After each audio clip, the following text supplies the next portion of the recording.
UPSC 2026 civil services ఎగ్జామ్కి appear కాబోతున్నటువంటి ప్రతి ఒక్కరికి ఈ యొక్క వీడియో చాలా ఇంపార్టెంట్. థర్డ్ వన్ వచ్చేసి మీది కామన్ అప్లికేషన్ ఫామ్ అనేది ఫిల్ చేయాల్సి ఉంటుంది. ఈ యొక్క కామన్ అప్లికేషన్ ఫామ్ ఏమిటి అంటే ఇది కూడా యూనివర్సల్ రిజిస్ట్రేషన్కి లింక్ అయ్యే ఉంటుంది. ఈ యొక్క కామన్ అప్లికేషన్ ఏమిటి అంటే మన పర్సనల్ డీటెయిల్స్ ఉంటుంది. దీంట్లో కొన్ని ఆప్షన్స్ ఉన్నవి, మీరు చూస్తున్నారు ఆల్రెడీ. పర్సనల్ ప్రొఫైల్ అనే ఆప్షన్ ఉంటుంది. ఈ యొక్క పర్సనల్ ప్రొఫైల్లో మన నేమ్, మన యొక్క nationality, mother tongue, marital status, మన స్టేట్ ఆఫ్ డొమిసిల్, మన యొక్క ప్లేస్ ఆఫ్ బర్త్, ఇవన్నీ డీటెయిల్స్ ఉంటుంది. ఇవి మనం సెలెక్ట్ చేసిన తర్వాత సబ్మిట్ చేస్తే మన యొక్క పర్సనల్ ప్రొఫైల్ డీటెయిల్స్ అనేది కూడా సబ్మిట్ అయిపోతుంది. నెక్స్ట్ వన్ వచ్చేసి పేరెంట్స్ ప్రొఫైల్. మన యొక్క పేరెంట్స్ గురించి కూడా కొన్ని డీటెయిల్స్ అడుగుతూ ఉంటుంది. ఇన్ కేస్ పేరెంట్స్ నేమ్, వాళ్ళ యొక్క డేట్ ఆఫ్ బర్త్ అడిగినా కానీ ఉన్న డాక్యుమెంట్స్ ప్రకారం ఇచ్చి మీరు కనుక సబ్మిట్ చేస్తే వాళ్ళ యొక్క డీటెయిల్స్ కూడా సబ్మిట్ అయిపోతుంది.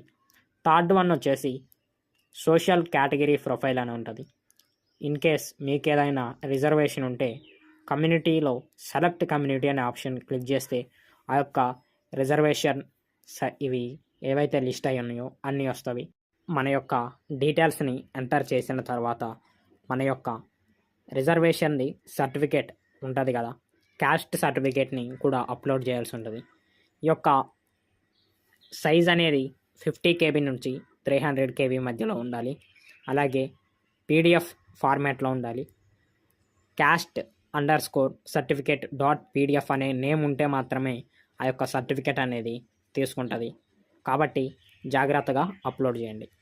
నెక్స్ట్ వన్ వచ్చేసి మన యొక్క ఫ్యామిలీ డీటెయిల్స్ కూడా అడుగుతుంది. మన యొక్క ఫ్యామిలీ డీటెయిల్స్ని మీరు క్లిక్ చేస్తే మన ఫాదర్ నేమ్ గురించి అడిగినట్లే మన యొక్క ఫాదర్కి పాన్ కార్డు ఉందా, మన యొక్క ఫ్యామిలీ మెంబర్స్వి కొన్ని డీటెయిల్స్ అడుగుతాయి. ఆ యొక్క ఫ్యామిలీ డీటెయిల్స్ అన్నీ అప్లోడ్ చేసిన తర్వాత సోషల్ కేటగిరీ డీటెయిల్స్ని సబ్మిట్ చేయమని అడుగుతుంది. ఎస్ ఆర్ నో క్లిక్ చేస్తే మనం ఎస్ అనే ఆప్షన్ని క్లిక్ చేయాల్సి ఉంటుంది. మన సోషల్ కేటగిరీ ప్రొఫైల్ అనేది సబ్మిట్ చేయబడినట్టు మనకి ఇలా ఒక ఆప్షన్ అనేది కూడా స్క్రీన్ మీద వస్తుంది. నెక్స్ట్ వన్ వచ్చేసి డిజేబిలిటీ ప్రొఫైల్. మన యొక్క పిహెచ్ సర్టిఫికేట్ ఏదైనా ఉంటే దానికి సంబంధించినటువంటి డీటెయిల్స్ని కూడా ఎంటర్ చేసి ఆ యొక్క సర్టిఫికేట్ కూడా అప్లోడ్ చేస్తే మనది డిజేబిలిటీ ప్రొఫైల్ అనేది కూడా అప్లోడ్ అయిపోతుంది. నెక్స్ట్ వన్ వచ్చేసి అడ్రస్, కరస్పాండెంట్ అడ్రస్ డీటెయిల్స్ అని ఉంటుంది. మన యొక్క హౌస్ నెంబర్, మన యొక్క స్టేట్, మన యొక్క డిస్టిక్, మన యొక్క పిన్ కోడ్, ప్రతిదీ మన యొక్క పిన్ కోడ్తో సహా, పోస్ట్ ఆఫీస్ నేమ్తో సహా అడుగుతుంది. ఈ యొక్క డీటెయిల్స్ని 1కి 2 సార్లు చెక్ చేసుకొని అడ్రస్ని కూడా యాడ్ చేస్తే మన యొక్క అడ్రస్ అనేది కూడా అప్డేట్ అవుతుంది. నెక్స్ట్ వన్ వచ్చేసి ఎడ్యుకేషనల్ ప్రొఫైల్. మన యొక్క ఎడ్యుకేషన్ ఇండియాలో జరిగిందా లేకపోతే అవుట్ సైడ్ ఇండియా కంప్లీట్ చేసామనేది ఉంటుంది. మన యొక్క క్వాలిఫికేషన్ని రూల్ నెంబర్స్తో సహా యాడ్ చేయాల్సి ఉంటుంది. ఒక్కొక్క ఆప్షన్ని క్లిక్ చేస్తూ వెళ్తున్న కొద్దీ మనకు అక్కడ యాడ్ అనే ఆప్షన్ ఉంటుంది. ఒక్కొక్క క్వాలిఫికేషన్ యాడ్ చేసుకొని మనం సబ్మిట్ చేస్తే ఇలా your education profile details have been submitted అని ఇలా ఒక సక్సెస్ సింబల్ కూడా వస్తుంది. నెక్స్ట్ వన్ వచ్చేసి ఎంప్లాయ్మెంట్ అలాగే ఎక్స్పీరియన్స్ ప్రొఫైల్. ఇన్ కేస్ మీరు అంతకుముందు ఏమైనా సర్వీస్ చేసి ఉంటే ఎక్స్ సర్వీస్ మ్యాను, అలాగే సెల్ఫ్ ఎంప్లాయ్మెంట్ డీటెయిల్స్ ఏమైనా ఉంటే అవి కూడా యాడ్ చేయొచ్చు. అది సబ్మిట్ చేసిన తర్వాత మనకి ఎంప్లాయ్మెంట్ ఎక్స్పీరియన్స్ కూడా సక్సెస్ వస్తుంది. నెక్స్ట్ వన్ వచ్చేసి అచీవ్మెంట్స్. ఇన్ కేస్ మీరు కనుక ఏదైనా అచీవ్మెంట్, స్కాలర్షిప్స్, ఎన్సీసీ లాంటివి కంప్లీట్ చేసి ఉంటే మీరు ఇక్కడ రాయొచ్చు. డిస్క్రిప్టివ్లో సర్టిఫికేట్ మీరు ఎంతవరకు, ఏ లెవెల్ వరకు కంప్లీట్ చేశారనేది కూడా. ఓకేనా. ఈ యొక్క అచీవ్మెంట్స్ అయిపోయిన తర్వాత ప్రీవియస్ యూపీఎస్సి ఎగ్జామినేషన్ ప్రొఫైల్ అడుగుతుంది. ఇన్ కేస్ మీరు కనుక అంతకుముందు ఎగ్జామ్ని రాసి ఉంటే యూపీఎస్సికి సంబంధించినటువంటి ఏ ఎగ్జామ్ అయినా కానీ ఆ యొక్క ఇయర్ని సెలెక్ట్ చేసుకోవాల్సి ఉంటుంది. ఆ యొక్క ఎగ్జామ్ ఏమిటి అనేది సెలెక్ట్ చేసుకోవాల్సి ఉంటుంది. ఇన్ కేస్ మీకు రూల్ నెంబర్ తెలిస్తే ప్రీవియస్ రూల్ నెంబర్స్ యాడ్ చేయండి, లేకపోతే 000 అని యాడ్ చేసి మీరు ఇంటర్వ్యూ లెవెల్కి వెళ్ళారా, లేకపోతే మీరు ఎక్కడి వరకు అపియర్ అయ్యారని ఆప్షన్స్ ఉంటుంది. అవి క్లిక్ చేసిన తర్వాత కూడా మనకి ఆ యొక్క ఎక్స్పీరియన్స్ ఏదైతే యూపీఎస్సి ఎగ్జామ్ డీటెయిల్స్ ఉంటాయో అవి సక్సెస్ఫుల్లీ అప్లోడ్ అయిపోతుంది. లాస్ట్ వన్ మనకున్నటువంటి లాస్ట్ స్టేజెస్లో మెయిన్ వన్ వచ్చేసి ఫోటో అండ్ సిగ్నేచర్ అనమాట. మీకు స్క్రీన్ మీద చూపిస్తాను. ఈ యొక్క ఫోటోలో మెయిన్లీ మనకి 75% ఆఫ్ ది ఫోటోగ్రాఫ్ మన ఫేస్ అనేది కవర్ అయి ఉండాలి. ఎటువంటి ఫొటోస్ అప్లోడ్ చేస్తే రిజెక్ట్ అవుతుంది, ఎటువంటి ఫోటో యాక్సెప్ట్ అవుతుంది అనేది మీకు స్క్రీన్ మీద చూపిస్తాను. అలాగే మనం లైవ్ ఫోటోగ్రాఫ్ కూడా క్యాప్చర్ చేయాల్సి ఉంటుంది. మనం మొబైల్తో అప్లికేషన్ చేసే మొబైల్తో మనం ఫోటో అనేది కంపల్సరీ లైవ్లో దిగి అప్లోడ్ చేయాల్సి ఉంటుంది.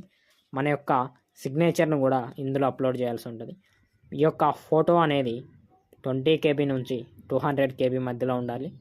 క్లియర్గా మన యొక్క ఫుల్ ఫేస్ అనేది అందులో కవర్ అవుతూ ఉండాలి. ఓకేనా? అలాగే మన సిగ్నేచర్ అనేది ఒక బ్లాక్ పెన్తో వైట్ పేపర్ మీద చేసి స్కాన్ చేసి అప్లోడ్ చేయాల్సి ఉంటుంది. ఇది కూడా సేమ్ టు సేమ్ 20 KB నుంచి 100 KB మధ్యలో ఉండాలి. ఎటువంటి బ్లాక్ షేడ్ రాకుండా క్లియర్గా ఉండే విధంగా ఈ యొక్క సిగ్నేచర్ని అప్లోడ్ చేస్తే మనకి క్యాప్చర్ లైవ్ ఫోటోగ్రాఫ్ అనే ఆప్షన్ ఉంటుంది. ఈ యొక్క లైవ్ ఫోటోగ్రాఫ్ని మనం డివైస్లో ఏదైనా మొబైల్లో కానీ క్యాప్చర్ చేసి అప్లోడ్ చేయాల్సి ఉంటుంది. ఇన్ కేస్ మీరు కనుక అప్లికేషన్ చేసేటప్పుడు ఈ యొక్క వెబ్సైట్ లాగౌట్ అయిపోతే మళ్ళీ లాగిన్ చేసి ఎక్కడి నుంచి అయితే మీరు కంప్లీట్ చేయలేదో అక్కడి నుంచి మీరు కంప్లీట్ చేసుకోవచ్చు. అంతకుముందు చేసినటువంటి ప్రాసెస్ అనేది సేవ్ అయి ఉంటుంది. ఇలా మీరు అన్నింటినీ కరెక్ట్గా అప్లోడ్ చేసిన తర్వాత ప్రతి ఒక్క ఆప్షన్లో టిక్ ఉంటుంది, మీరు చూసుకోవచ్చు. స్క్రీన్ మీద చూపిస్తాను. Personal profile, parents profile, social category, disability, address, educational, employment, achievements, previous exam profile, photo and signature, ఇలా అన్ని ఆప్షన్స్ కవర్ అయితే మనకి ఈ యొక్క యూఆర్ఎన్ ప్రాసెస్ అనేది కంప్లీట్ అయినట్లు.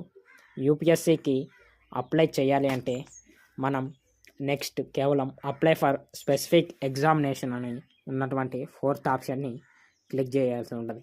ఒక వీడియో ద్వారా మీకు ఈ యొక్క యూనివర్సల్ రిజిస్ట్రేషన్ నెంబర్ ఎలా కంప్లీట్ చేసుకోవాలి అనేది తెలిసింది అని అనుకుంటున్నాను.